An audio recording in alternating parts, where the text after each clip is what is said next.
Cette loi était très, très importante. Et dans cette loi, qu'est-ce qu'il y avait? Cette loi transmise aux Israélites, ils avaient l'obligation d'obéir aux principes, aux valeurs de la vie.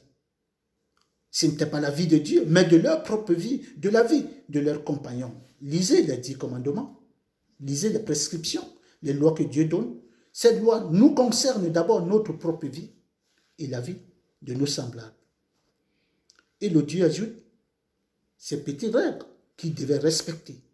Ça concernait aussi la purification de leur corps, l'éloignement du peuple de Dieu au faux culte. Dieu les prévenait du vrai culte en donnant ces lois. Et plus loin encore, il les préservait du vrai culte qu'ils devaient connaître et pratiquer, rien que le vrai culte. C'était la loi, les lois que Dieu les donnait. La préservation du faux culte, l'éloignement du faux culte et la préservation du vrai culte. C'est cette loi que Dieu leur donne. Et l'obéissance à craindre le vrai Dieu. Dieu ne demande rien d'autre.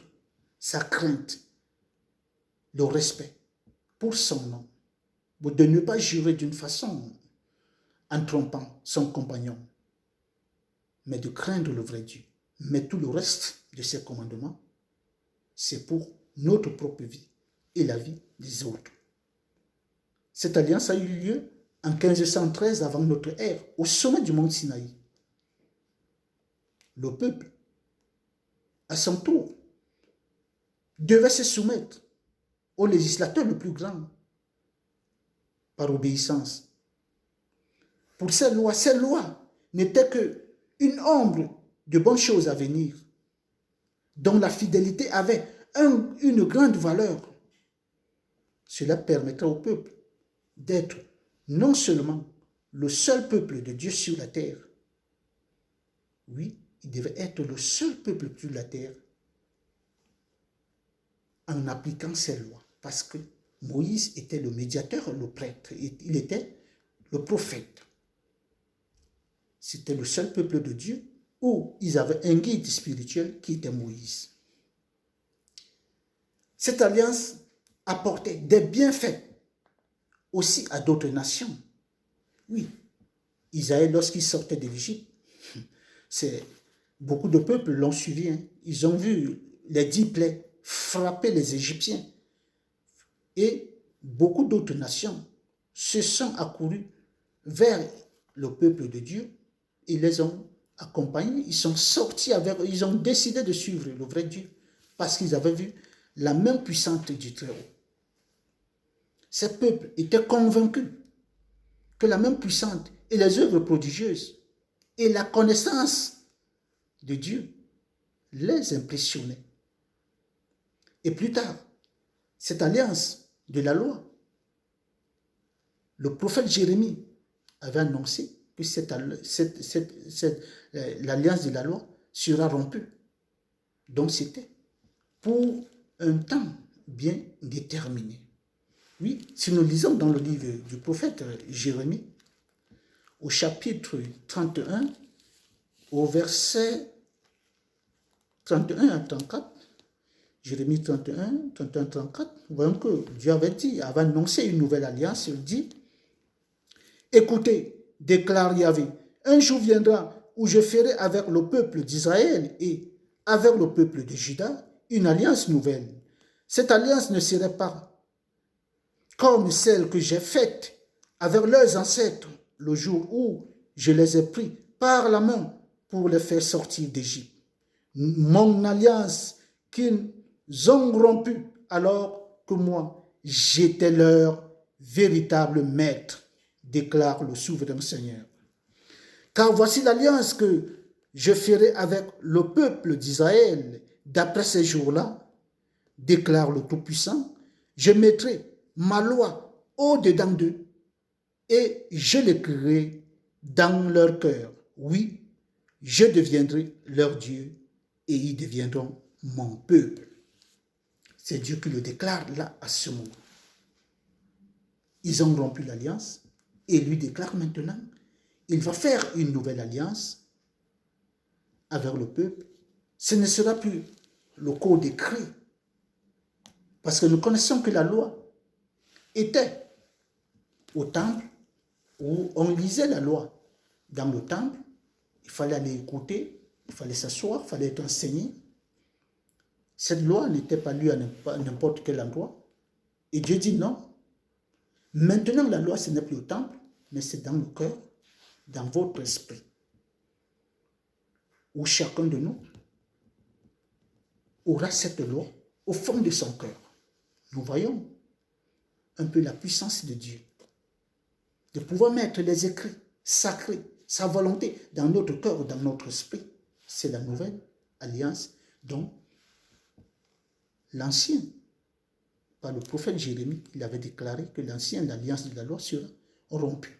Et elle a été rompue à la venue du Messie. Est-ce que n'est pas là une bonne relation de franchise, d'honnêteté, d'amour envers nous? Dieu continue toujours, parce que c'est un Dieu des alliances. Il fait une autre alliance avec la tribu de Lévite pour la prêtrise. Notre Dieu, le Dieu des alliances, est toujours fidèle, non seulement dans sa parole. Il décida toujours de poursuivre, à élargir son œuvre avec la descendance d'Abraham. L'un des fils d'Israël, d'après la bénédiction de son père, lorsque Isaïe bénissait son père, Lévite, on le voit comme un homme de colère et de violence. Son comportement est brutal.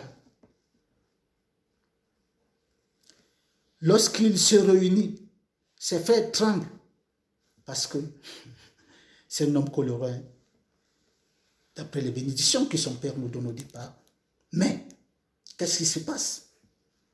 Dieu voit de lui un homme fidèle à son service, capable de préserver sa dignité.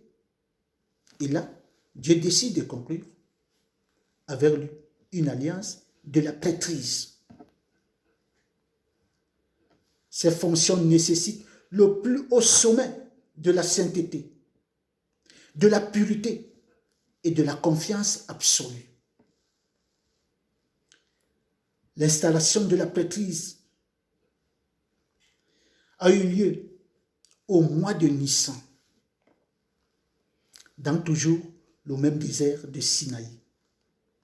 Et Dieu avait choisi, dans la descendance des Lévites, un homme, Aaron, le frère de Moïse.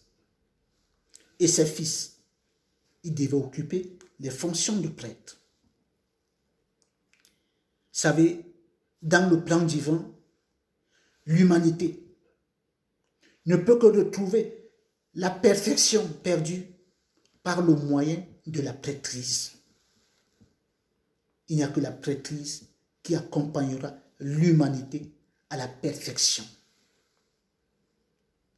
Et voilà pourquoi Dieu n'a pas choisi n'importe quelle tribu. Si vous voyez Lévite, ses comportements d'après les bénédictions de son père, vous allez voir qu'il ne méritait pas la prêtrise, parce qu'on dit que les prêtres doivent être des hommes doux. Les prêtres, oui, c'est des hommes doux vrais, mais quand il faut prendre des décisions qui amènent des personnes sur le bon chemin, on est ferme dans ça. On devient stable. On devient strict. On devient saint.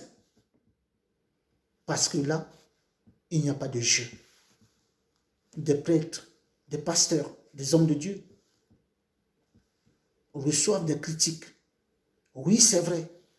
Mais lorsqu'il faudrait choisir le vrai chemin, le chemin qui mène à la réussite, on n'a pas droit à l'erreur. Lorsqu'une nation prend une décision qui peut le faire sortir du chaos où il se trouve depuis des années, ils ont le droit de prendre des décisions strictes non pas en collaborant avec des gens qui vont les déstabiliser, qui vont toujours les maintenir dans la saleté, dans la pauvreté, dans l'ignorance. Ils vont prendre des décisions scriptes. On va les considérer comme des dictateurs. On va les considérer comme des pervers. Mais je me dis, lorsqu'une nation décide de prendre son chemin, il devient comme ses prêtres. Le prêtre, beaucoup ont été sabotés, considérés comme n'importe quoi. D'ailleurs, nous voyons des prophètes. Il n'y a aucun prophète qui a reçu le bonheur sur la terre. Beaucoup ont été exécutés. Ils ont souffert de famine. D'autres ont été lapidés. Mais il faut rester strict sur le droit chemin. C'est ainsi que Dieu a décidé de prendre les Lévites et a fait l'alliance de la prêtrise pour accompagner la prêtrise jusqu'au Messie. Cette prêtrise est très très importante pour notre vie parce que nous connaissons, avant que la prêtrise ne vienne, il y avait un homme qu'on appelait Melchisédek qui occupait la fonction de prêtre du Dieu très haut. Et après ça, après cette prêtrise, après cette alliance, Dieu a fait aussi une autre alliance avec le roi David. Le peuple de Dieu étant un peuple au cou raide, au cœur incirconcis, le Dieu capable qu'il est, il s'adapte toujours à leurs circonstances. Ils ont rejeté à cette époque le prophète Samuel qui depuis son enfance a grandi dans le temple, qui connaissait très bien les normes de Dieu, des principes qu'il mettait en valeur. D'ailleurs, non seulement il était prophète, il était aussi juge. Il jugeait avec droiture. Les hommes de cette époque l'ont déclaré. Mais qu'est-ce qu'il fait à cette époque? Le Tout-Puissant accepte de conclure avec le deuxième roi, David, une alliance. Le but de cette alliance, des partis contractants, était de doter les Juifs d'une dynastie royale, de donner à Jésus le droit légal au trône davidique comme le seul héritier. Cette démarche étant donc d'ordre humain, Dieu finit par l'introduire dans sa gouvernance. Quant à la loi, elle stipulait la séparation stricte de la prêtrise et de la royauté. La prêtrise et la royauté sont-ils des frères? On peut se poser cette question. Non, ce ne sont pas des frères. Ce ne sont pas des frères. Rappelons que le peuple avait rejeté le prophète Samuel. Ils ont directement rejeté le prophète Samuel et ils ont demandé un roi comme les autres nations. Connaissons plus tard, le même peuple avait rejeté le plus grand de tous les prophètes, le Fils de Dieu, Jésus-Christ.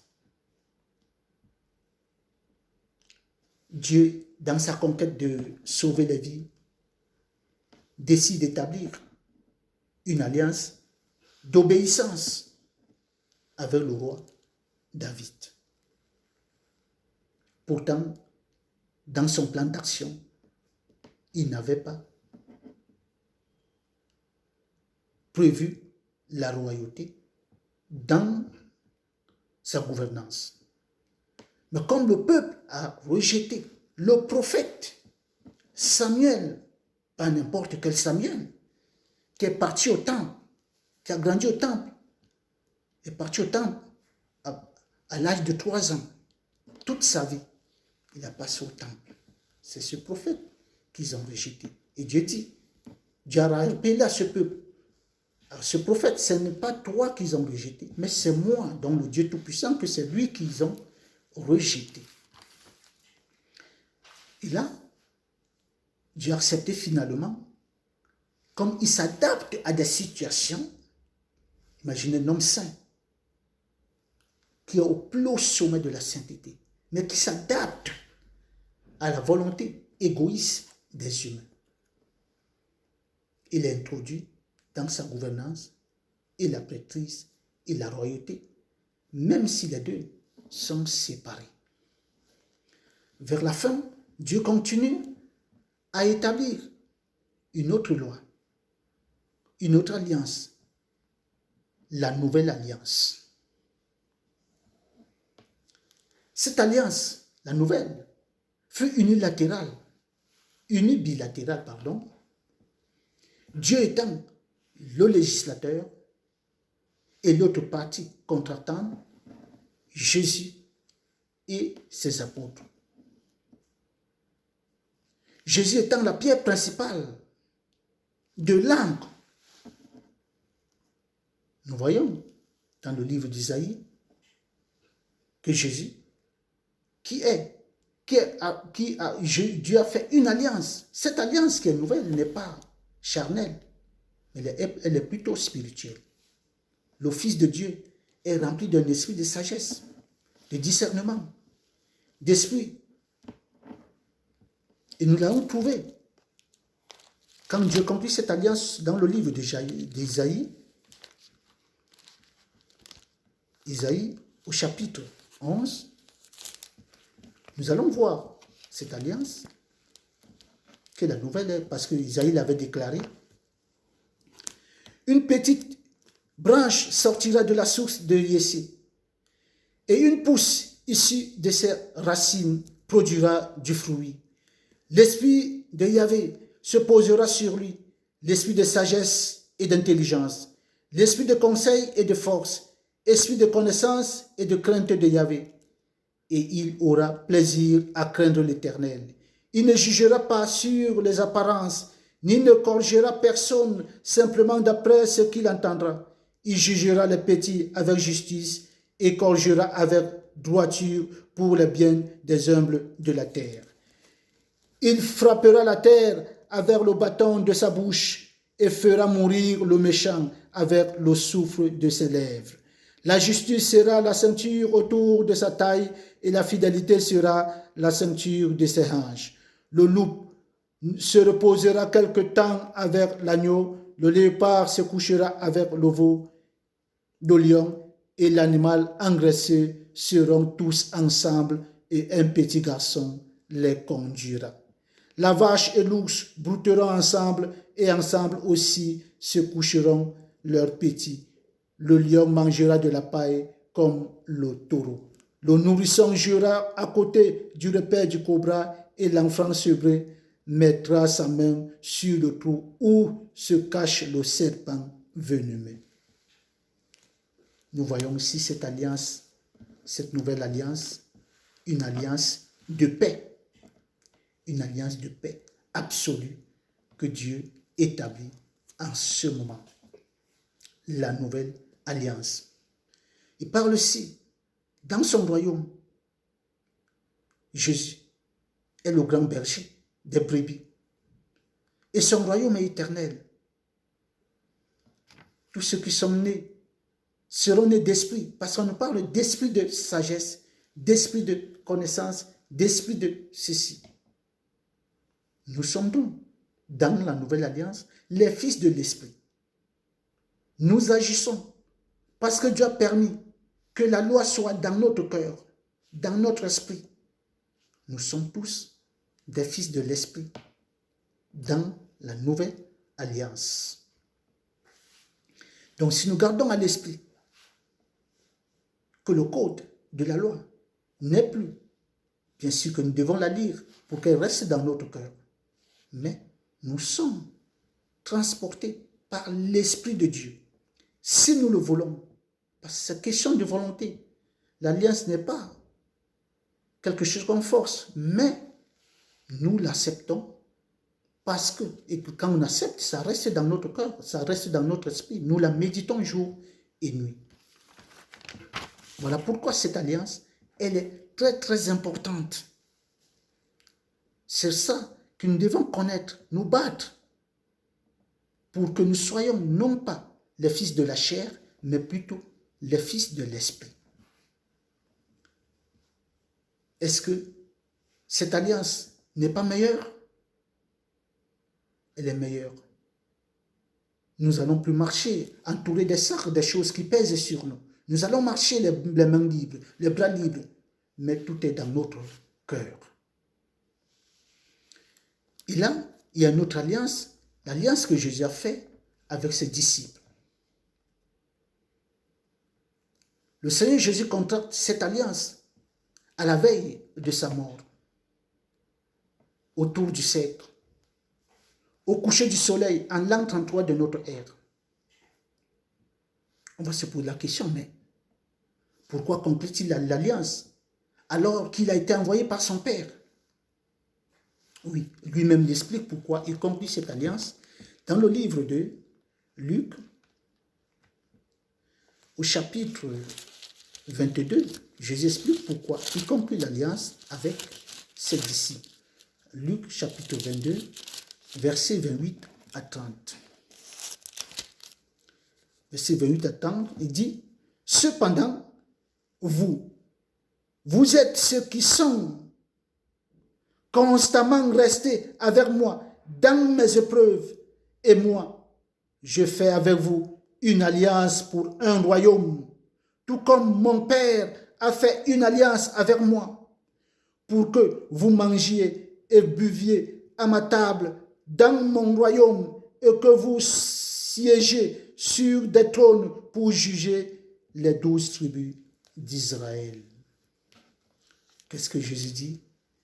Vous êtes restés pointus à mes épreuves. Toutes des épreuves, dans sa reconnaissance, il décide de conclure l'alliance avec eux. Pourquoi? Pour un royaume. Dans son royaume, vous allez manger, vous allez vous asseoir, vous allez partager tout ce que j'ai dans mon royaume. Nous allons dire, mais comment? Mais souvenez-vous, au début de mon introduction, Adam, la terre était le royaume d'Adam. Toute la terre était le royaume d'Adam.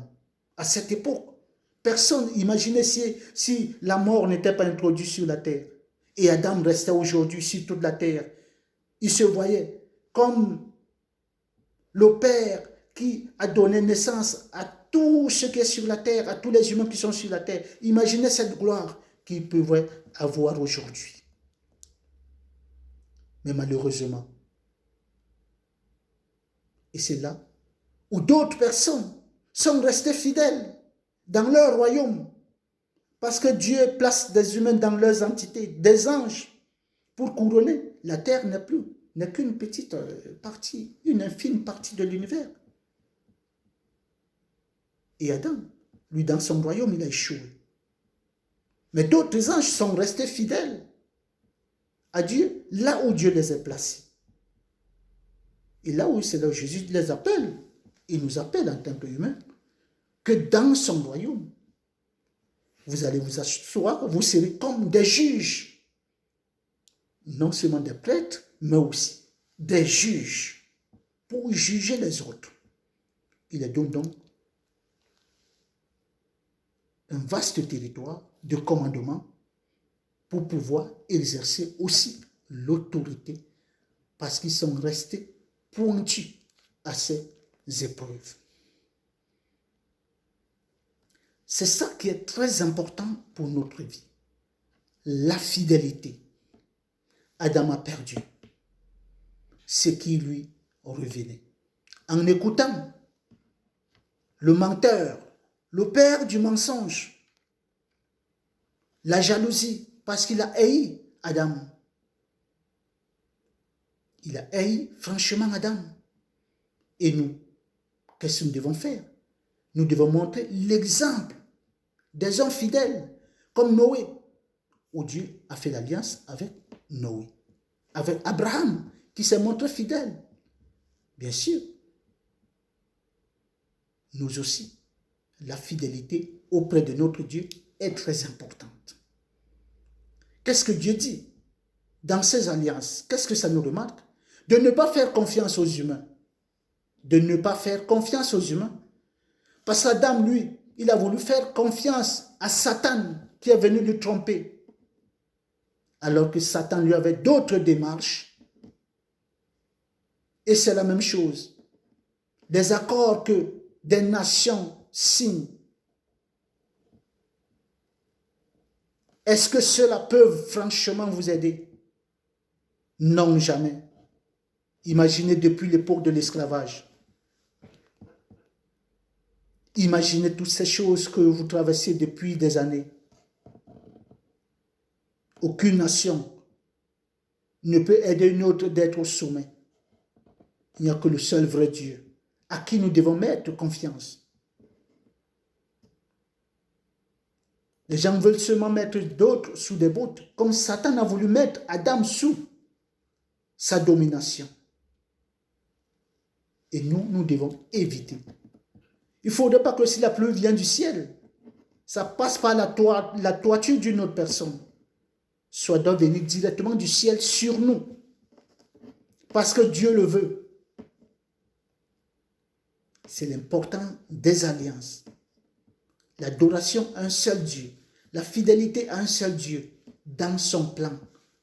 Parce que Dieu a commencé à choisir quand il a vu que Adam est entré sous la toiture de Satan, au lieu de sortir, parce qu'Adam était hors de sa toiture, et Adam acceptait venir sur sa toiture, sous sa domination.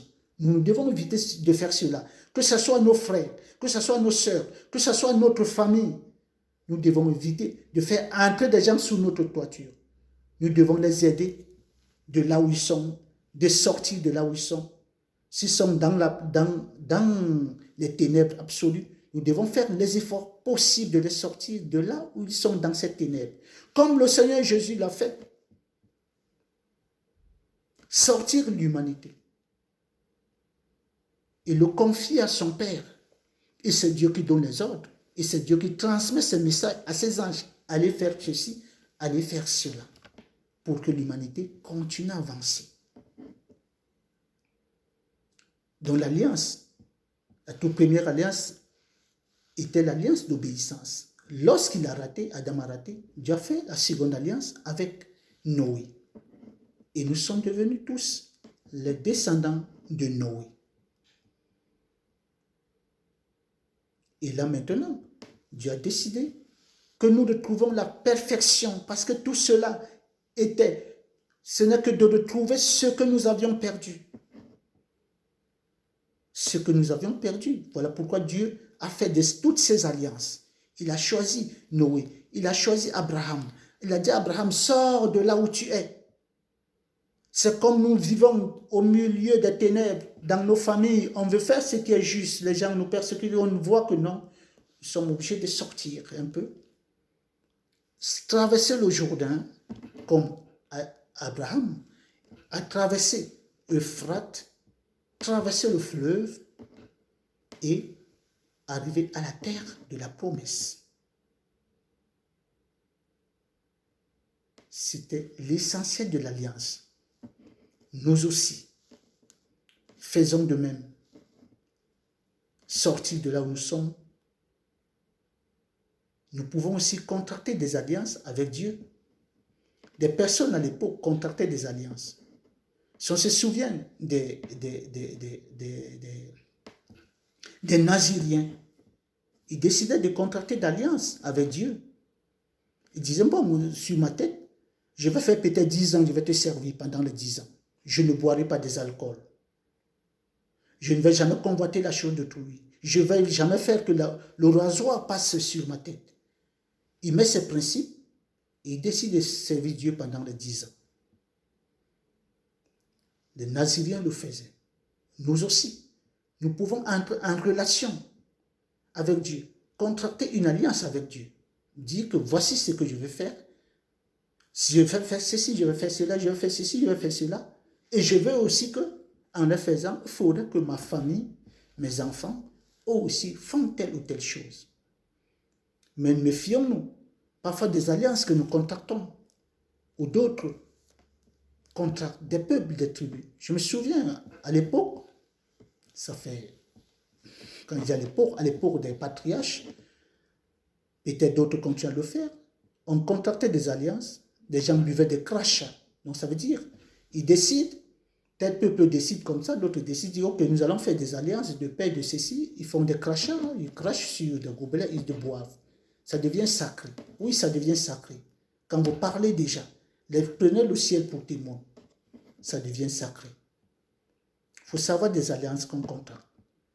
Il y a d'autres qui le font avec peut-être du sang. À l'époque, on le faisait en Égypte. On prend le sang, on mélange avec du vin, ils contractent d'alliance, ils se boivent. Mais cela n'est pas d'ordre divin, parce que Dieu n'accepte pas cela. Dieu interdit de boire le sang. Parce que le sang, c'est la vie. On ne doit pas boire la vie alors que nous avions la vie. Donc c'est très important. Tout un chacun peut contracter des alliances. Mais ce que je vous demande, et je vous supplie de ne pas faire le genre que Satan a fait, ou faire le genre que Adam a fait, entrer sous la maison du méchant. Le ciel qui vient, la pluie qui vient du ciel doit tomber sur nous directement. Ça ne doit pas passer par la toiture d'une autre personne. D'autres me diront, mais on n'a pas de possibilité, ces nations sont riches. Non, ils ne sont pas riches, c'est tout juste, ils sont un peu usés par rapport à vous ou par rapport à nous. Ils utilisent des méthodes que peut-être vous ne connaissez pas. Et je vais vous expliquer une de ces méthodes, pardon. Lorsque Dieu fait descendre sur terre, il fait descendre des fils. Il avait dit à Abraham, tu auras des fils qui seront comme des étoiles du ciel et le sable de la mer. Ce qui montre deux descendants. Deux.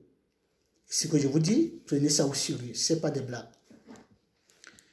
Et les étoiles que Dieu envoie sur terre, ces étoiles reçoivent de Dieu des cadeaux parce qu'ils sont comme des fils de Dieu. Et Dieu les envoie pour des missions.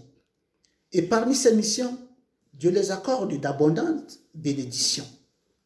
Et ces bénédictions permettent de développer des points, que ce soit des technologies, que ce soit n'importe quel domaine de la vie, pour qu'ils développent la terre. Parce que Dieu a besoin que sa volonté se fasse sur la terre. Lorsque Dieu envoie ses fils, il peut décider d'envoyer 1000. Il va les partager partout sur la terre. Il dit, bon, je me souviens toujours un pays très bien, que j'ai à cœur, et que j'attends le bon moment, si Dieu le permet, un pays comme